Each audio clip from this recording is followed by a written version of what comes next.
Hey, how you doing? It's Adam from Loose Pixel. I have a question for you. Are you the type of artist who's so afraid to start drawing that you will fold 17 loads of laundry, you'll do your taxes, pave your driveway, and play with your cats for 7 hours just to avoid getting started? Well, if that's the case, coming from somebody who's spent a great period of his long career being a savant procrastinator, having to learn how to overcome that, I want to share with you the real tips, the real mindset to get you over that. However, before I do,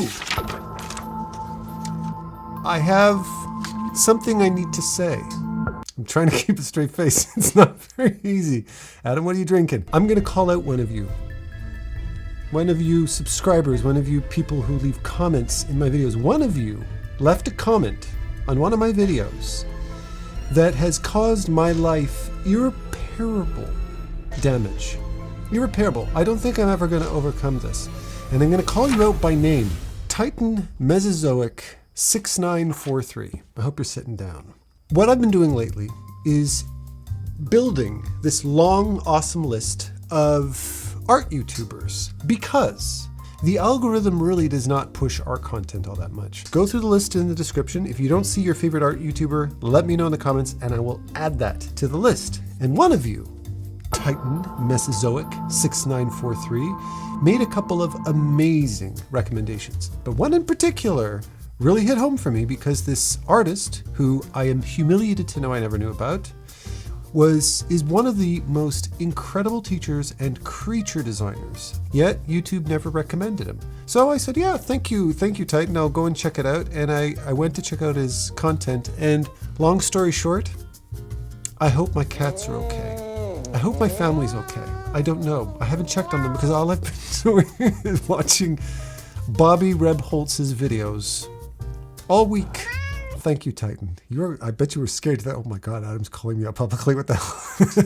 What you've done is prove the fact that one referral, one piece of advice, one tip can completely revolutionize an art career. So thank you to all of you guys. Thank you to Titan. Now, before I get started, you probably notice there's a little progress bar starting on the bottom. If you want to skip ahead to the main meat and potatoes of today's art talk, then skip ahead to that. But I wanted to share a couple of updates because I binge on stuff. I binge on art content all the time. My algorithm is completely flooded with it. The first one I want to mention today is Tim McBurney, who I speak about in very high regard all the time. He posted a video this week about how to find your style. But it's not your average how to find your style video, because every single point that he tapped on were absolute bangers. Ow.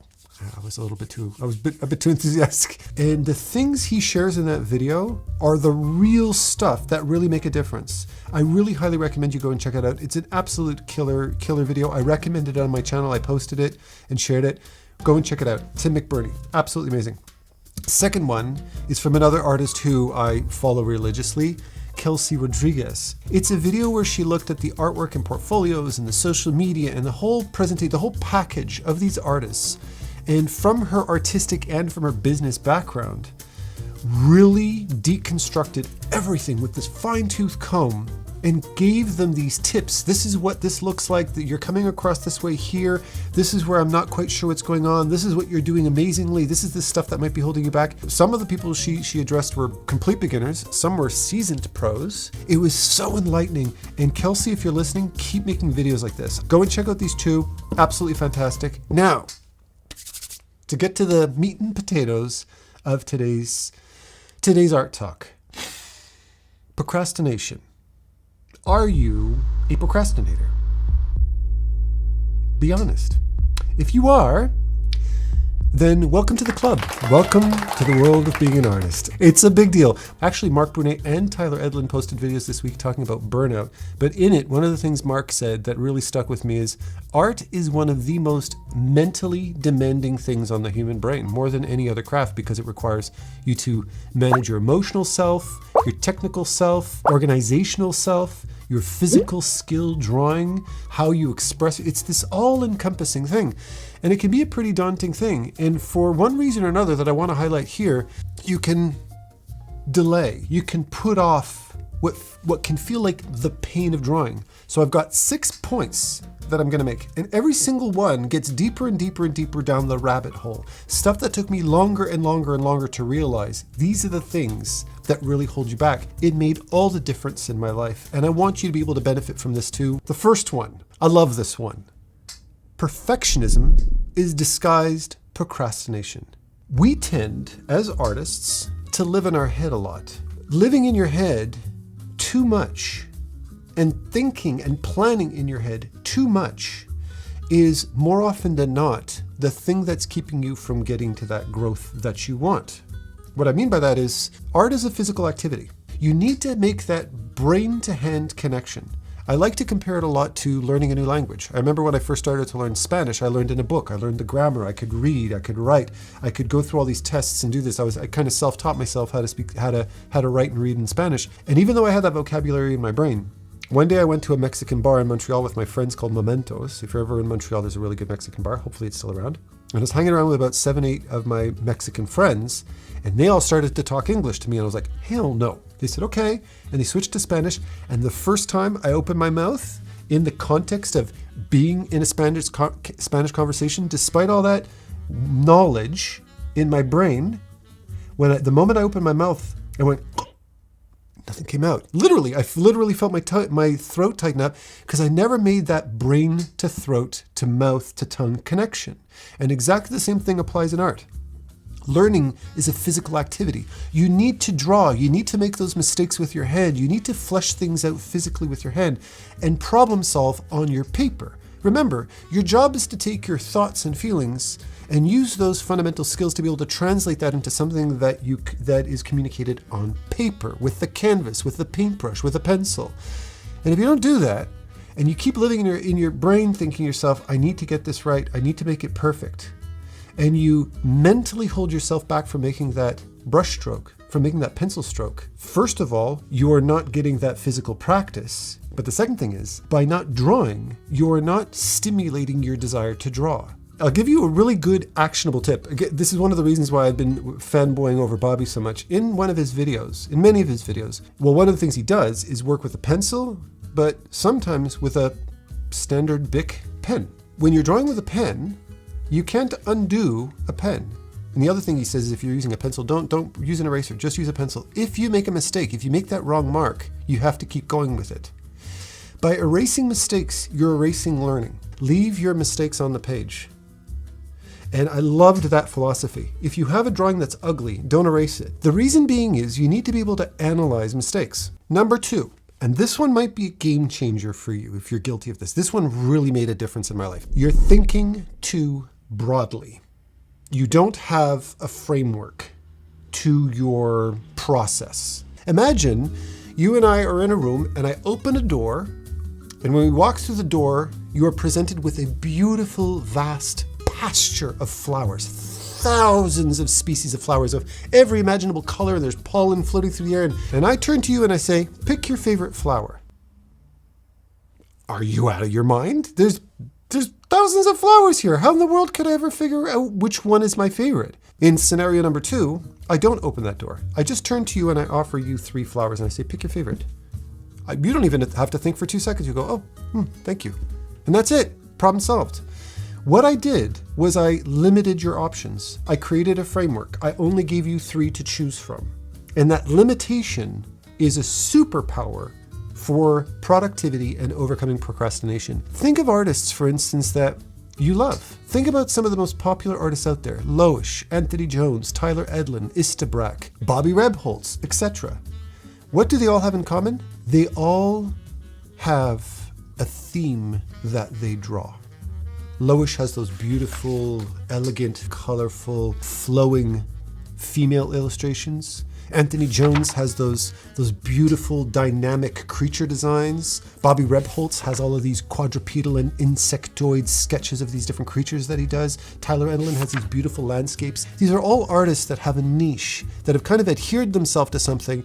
And what that's done is it's allowed them to really dig deep into a subject and master it. And that, honest to goodness, can eliminate artist block. The opposite of that is this. And you ask yourself the question, what do I draw today? And chances are, before you did that, you probably haven't drawn anything for 2-3 weeks, have you? Right? Well, that's the problem. This is the vastness of the universe. Good luck. Number 3. I love this one. This is actually something that usually only pros learn later on, but I want you to figure this one out at a very young age. And that is, creative friction is a sign that you're close to something important. I get excited when I see people who are a lot better than me, because what that reminds me of is the thing I love most about art. Being an amateur is far more exciting than being a pro, because you just have this world ahead of you. You just got all of this opportunity ahead of you. And if you know where you're going, if you have that niche, and then you find somebody who's in your niche and they just do something better than you, you just take off with it. And I lean into that. I lean into my weaknesses because I know that matters to me, because I'm emotionally invested in it. I'm gonna walk out the other end of it a much better artist. So don't let your ego get in the way. Number 4.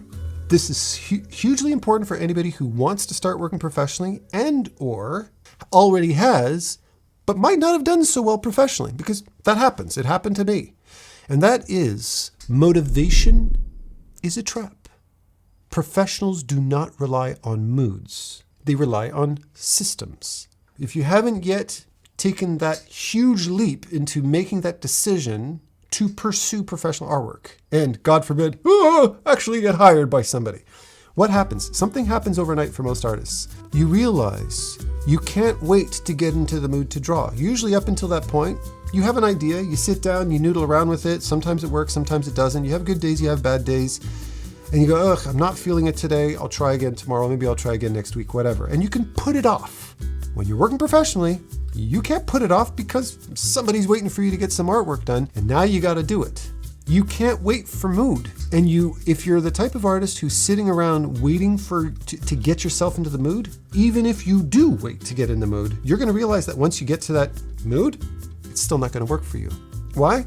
Well, because you've put off drawing for so long, 2-3 weeks or whatever, that by the time you actually sat down to draw something, you're not in the flow.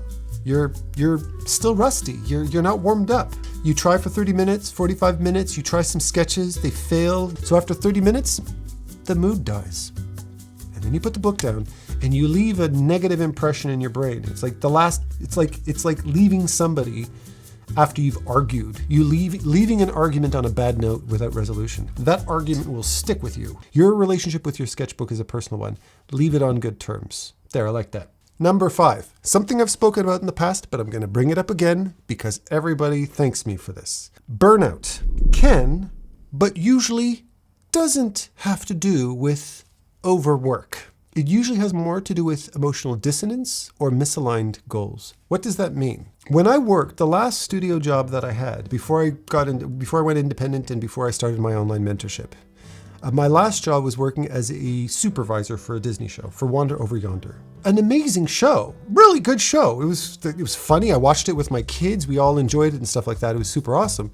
But that's not me anymore. That was me back when I was in my 20s, when I was a cartoonist and I was studying animation. Now I'm a dark fantasy illustrator, and my heart's moved on. My tastes have changed as far as my personal art, my thing. But I had the animation background. I had the passion and the knowledge of animation to get the job.